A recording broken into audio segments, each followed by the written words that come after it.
안녕하세요. 마가서원입니다.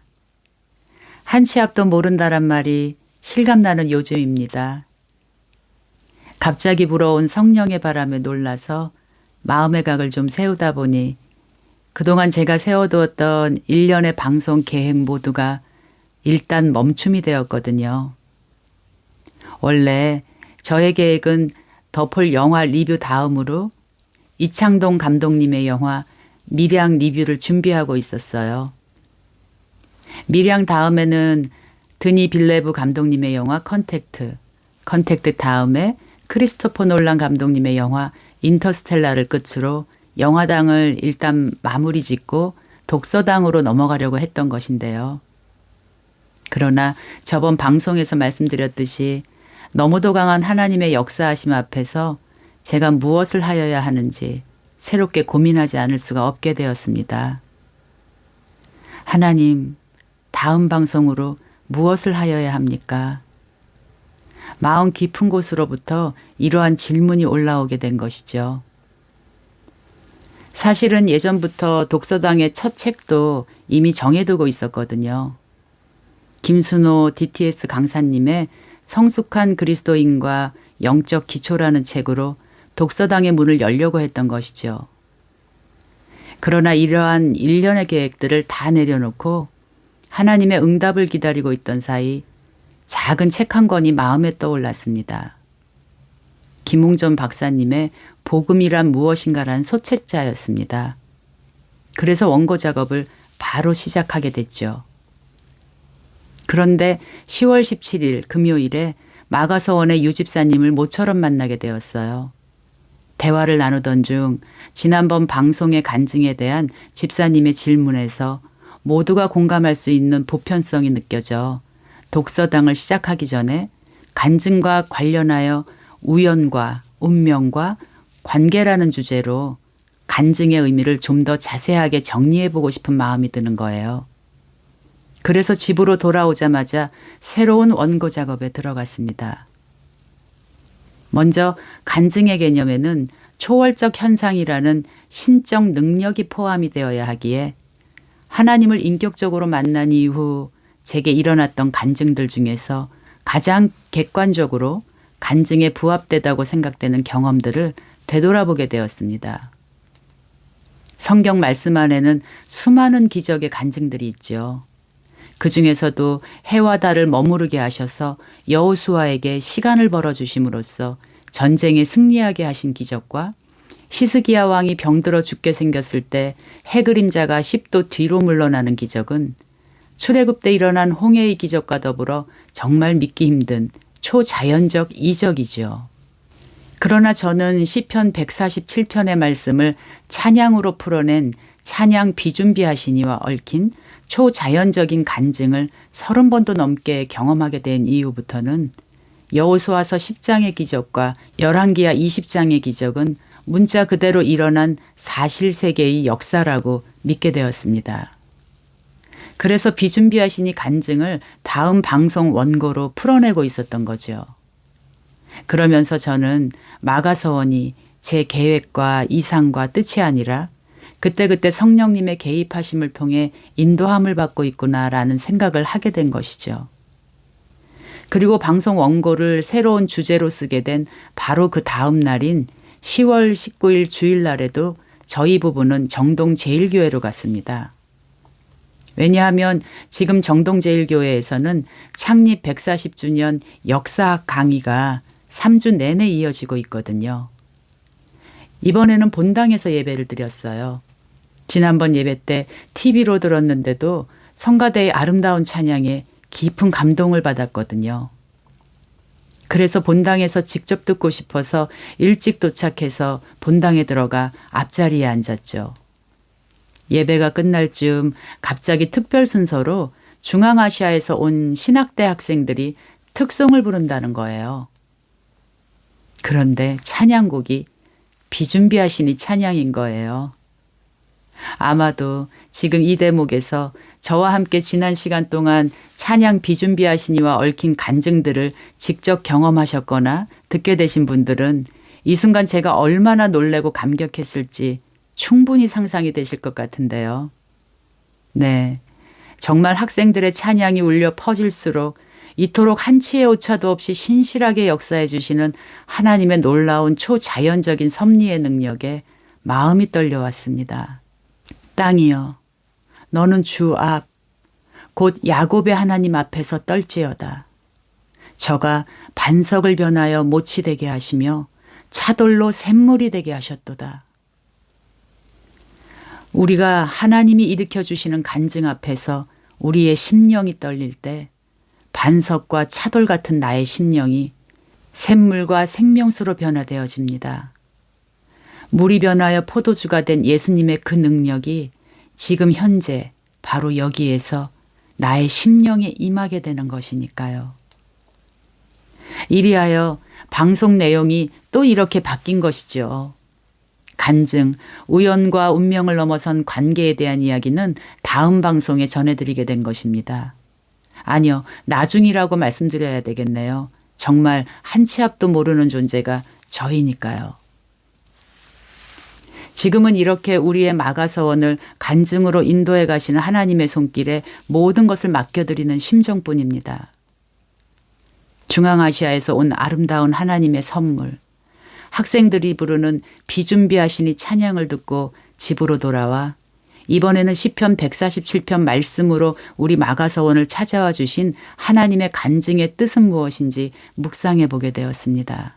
성령의 바람을 따라 마가서원 성도님들이 전심으로 하나님을 향하여 회개의 심령을 찾고 구할 때 하나님은 시편 147편의 단비 그리고 호세아 6장 1절에서 3절 말씀에 이른 비와 늦은 비를 내려주시겠다는 하나님의 귓속말 같았습니다. 오라, 우리가 여호와께로 돌아가자는 호세아 선지자의 외침이 들리는 듯합니다. 그러므로 우리가 여호와를 알자, 힘써 여호와를 알자는 그의 외침이 들리는 듯합니다.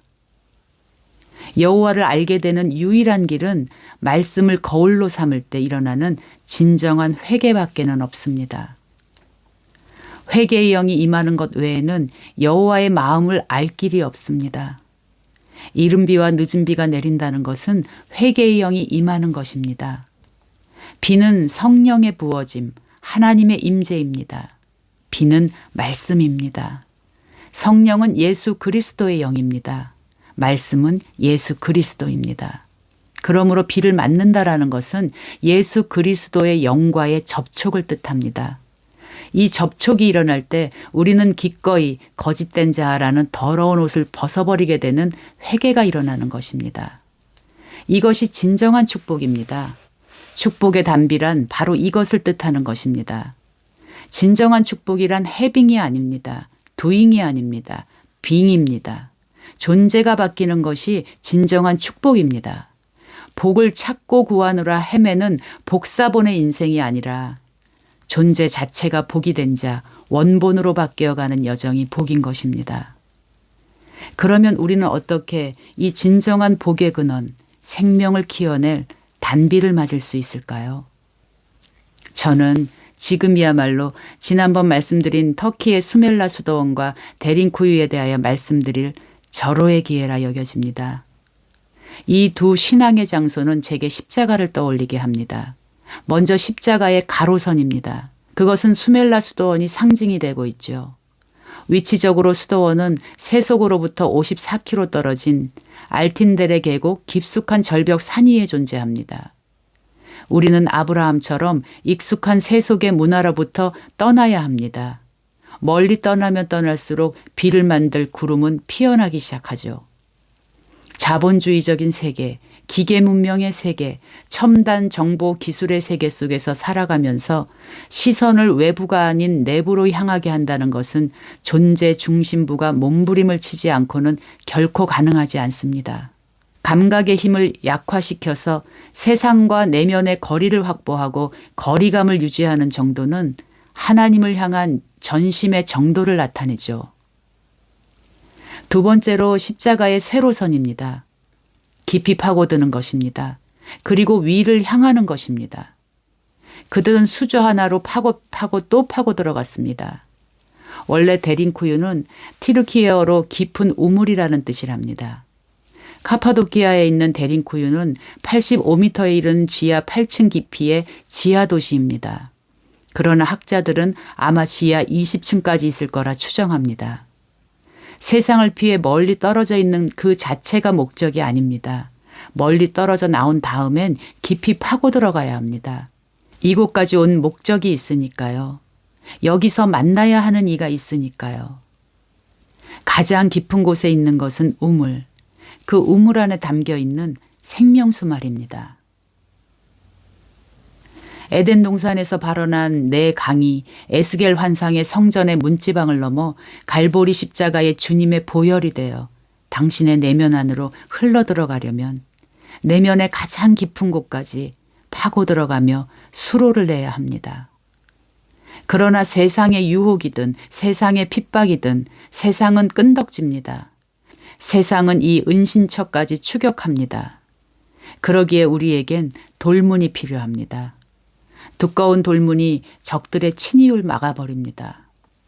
돌문은 기도입니다. 세상은 기도하는 진실한 사람의 내면을 지배하지 못합니다.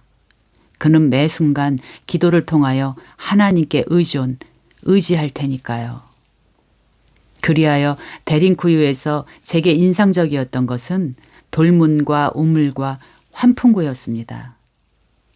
지름 1m 정도의 자그마한 구멍을 수직으로 도시 바닥까지 뚫어 지상에 있는 공기와 물을 공급한 환풍구를 8층 아래에서 올려다보니 또렷하게 하얀 빛이 보였습니다. 세상으로 통했던 유일한 구멍은 그렇게 선명한 빛이 되었습니다. 파고 들어가면 들어갈수록 빛은 그렇게 더 또렷하게, 더 선명하게, 더 유일하게 보였습니다. 빛은 어디에서 오는가? 빛은 육신의 눈에 힘이 점점 사그러지는 곳에서 더 선명하게, 더 유일하게 옵니다. 저에게 데린쿠유는 마치 한 사람의 거대한 내면의 지도와도 같이 여겨졌습니다. 그렇기에 이 불가사의한 공간의 기적은 십자가를 진실로 사랑한 사람의 기적인 것이죠.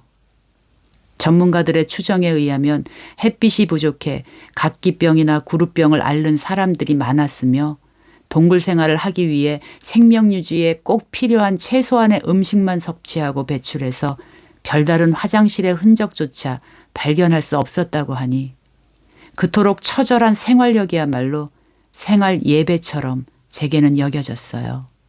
삶이 예배라는 말을 이곳에서는 할 수 있는 것입니다. 네, 맞습니다. 이 공간이 존재했던 목적은 단 하나, 하나님을 예배하기 위해서였습니다. 신앙을 위해서였습니다. 깊은 우물 속으로 숨어들어와 굴을 파고 또 파고 내려가 맨 밑바닥 8층에 예배당을 만들고 거기에서 하나님을 예배했습니다. 네, 이 모든 것을 감수한 목적은 오직 하나 예배였던 것입니다. 신앙의 자유였던 것입니다. 그리고 그곳에 빛이 내려와 앉습니다. 전심으로 하나님을 찾는 영혼 위로 하나님의 빛이 임합니다. 반면 아이러니하게도 번성했던 고대 도시의 화려한 유적의 흔적들이 남아있던 사방이 뻥 뚫린 드넓은 곳에 있던 라오디게아 교회 터 위에서는 어디를 바라보아야 빛과 맞닿을 수 있는지 도무지 알 수가 없었습니다. 너무도 볼 게 많았던 사람들이 남겨놓은 문화의 흔적들이 교회의 빛을 가리웠구나 하는 것이 실감이 되었죠. 요한계시록에서 라오디게아 교회가 책망을 받았던 이유를 현장에서 보고 있자니 차지도 덥지도 않은 미지근함이라는 것의 온도가 어디에서 기인되었는지 알게 되었어요. 라오디게아는 동방과 서방을 이어주던 실크로드의 주요 지점에 세워진 관문 도시였기 때문에 금융의 중심지였고 그리하여 사람들이 많이 모여들었고 돈이 많아진 부유한 도시였습니다.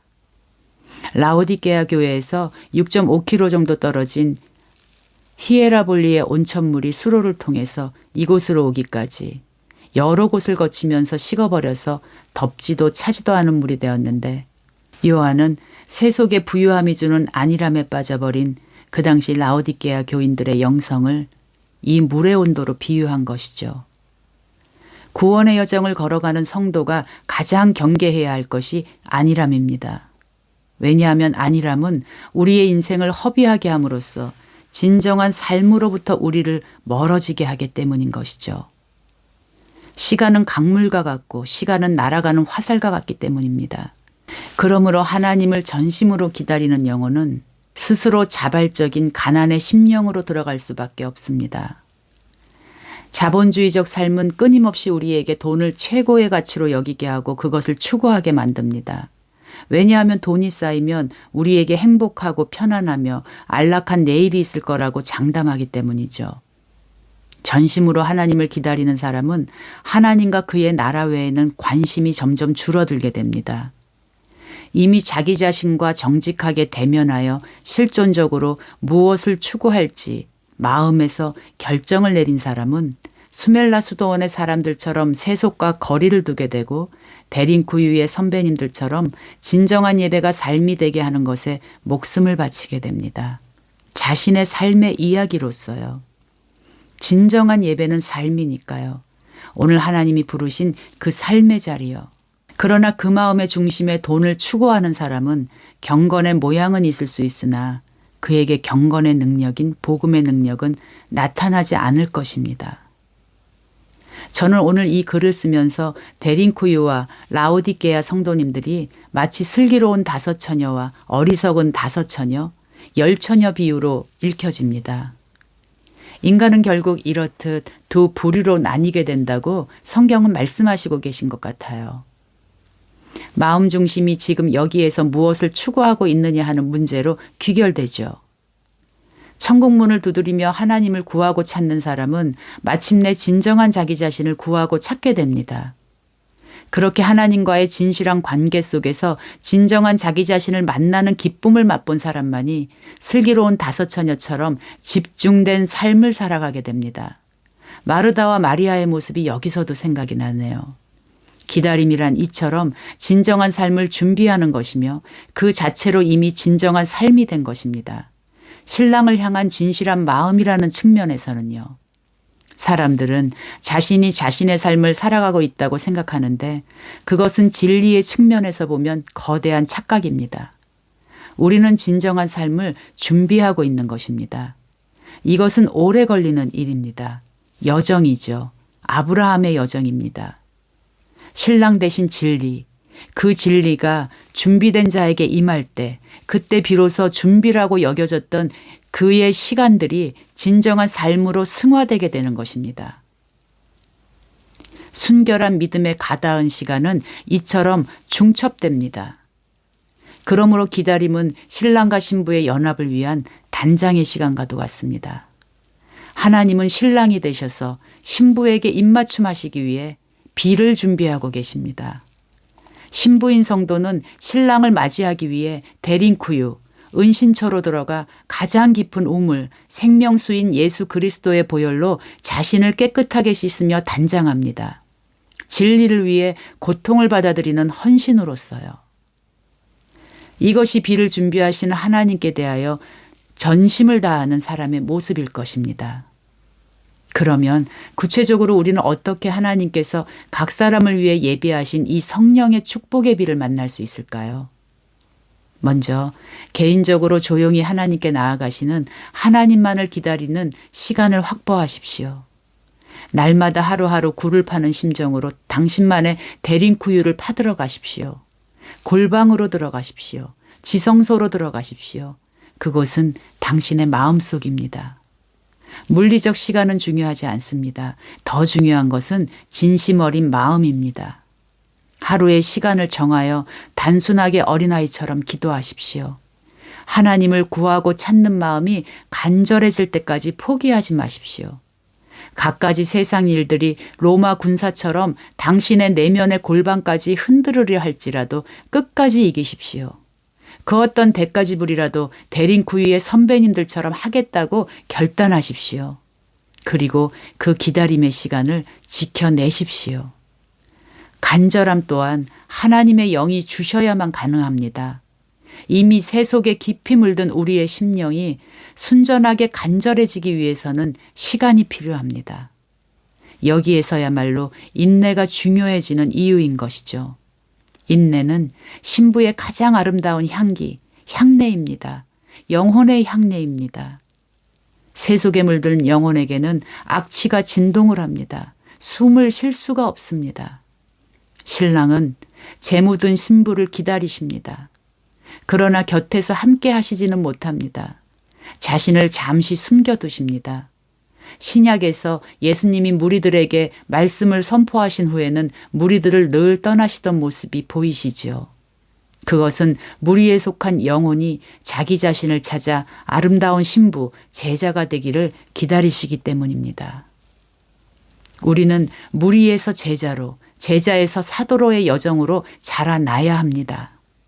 이것은 사역을 의미하는 것이 아니라 예수님과의 관계의 깊이를 의미하는 것입니다. 혹시라도 기도가 어려운 분을 위해 구체적인 방법을 나누고 싶습니다.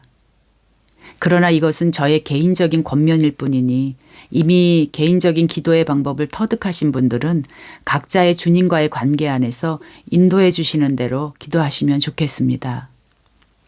먼저 말씀으로 기도하시는 것이 가장 좋습니다. 기도는 감사와 회개 그리고 은혜의 고백으로 나아가면 좋습니다. 온 땅을 두루 감찰하시는 여호와께서 실존으로 계시니 참으로 감사합니다. 지금 이곳을 주목하여 주시옵소서. 제 심령이 여기 마른 땅처럼 당신을 기다리나이다. 제 마음이 복음에 대하여 전심이지 못하고 진실되지 못한 것을 회개하게 하여 주옵시고 영안을 열어주사 제 인생을 회개의 영안에서 바로 보게 하여 주옵소서. 그리하여 복음의 능력을 맛보게 하시고 확신 가운데 거하는 믿음 안에서 살아가게 하소서. 전심으로 여호와를 향하는 것이 무엇인지 제 영혼으로 하여금 생생히 알게 하소서. 지금 이 복음을 들을 수 있는 지금 이 순간까지 제 목숨을 부지시켜 주셔서 감사합니다. 모든 것이 진노 중에 저를 긍휼히 여기사 십자가의 고통으로 길이 참아내신 하나님의 은혜였습니다. 예수님의 이름으로 기도합니다. 말씀 기도가 어려우신 분들은 그저 한 단어나 문장으로 기도하셔도 좋습니다. 예를 들면 회개의 영을 주시는 하나님, 이렇게 계속 부르십시오. 성령의 비를 내려주소서, 이렇게 계속 간구하셔도 좋습니다. 지금 제가 여기에서 당신을 기다립니다. 라고 고백하셔도 좋습니다. 이러한 마음을 표현하는 단순한 기도를 한 후에 잠잠히 마음만을 집중하면서 주님을 기다려보는 기도의 시간을 가져보시길 권해드립니다. 하나님은 중언부언하거나 복잡하거나 형식적이고 종교적인 기도문 같은 기도보다 단순하고 진실한 어린아이 같은 기도에 귀 기울이십니다. 마가서원 성도님들의 순종에 하나님의 회개의 영이 장대비처럼 가득히 흘러 넘치시기를, 그리하여 주님의 영의 숨결이 천국의 빛이 당신의 대링크 위에 임하시기를 함께 여기서 기도하며 기다리고 있겠습니다. 네, 이번에도 에필로그가 생겼네요. 영상을 업로드하기 전에 덧붙입니다. 어제 원고 쓰기를 다 마치고 오늘 10월 26일 주일 정동교회 마지막 역사 강의를 다녀왔어요. 네, 비가 왔어요. 이로써 지난 3주 동안 하나님께서 주신 간증이 완전하여졌습니다. 첫째 주 데살로니가전서 말씀으로 지난 방송들의 회개의 고백을 확증하여 주시고, 둘째 주 비준비하시니 찬양으로 회개의 심령에 비를 내려주신다고 약속해 주시고, 셋째 주 실제로 이렇게 비를 내려주신 것입니다.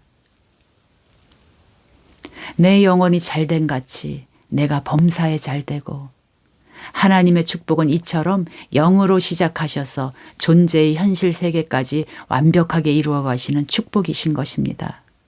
그러나 순서가 중요합니다. 먼저 하나님을 진정으로 만나는 내 영혼의 잘됨이 먼저입니다. 그런 범사의 축복만이 범사가 잘 되는 것을 통해서 몸의 부활을 믿게 되는 더 큰 믿음을 향해 나아갈 수 있기 때문이죠.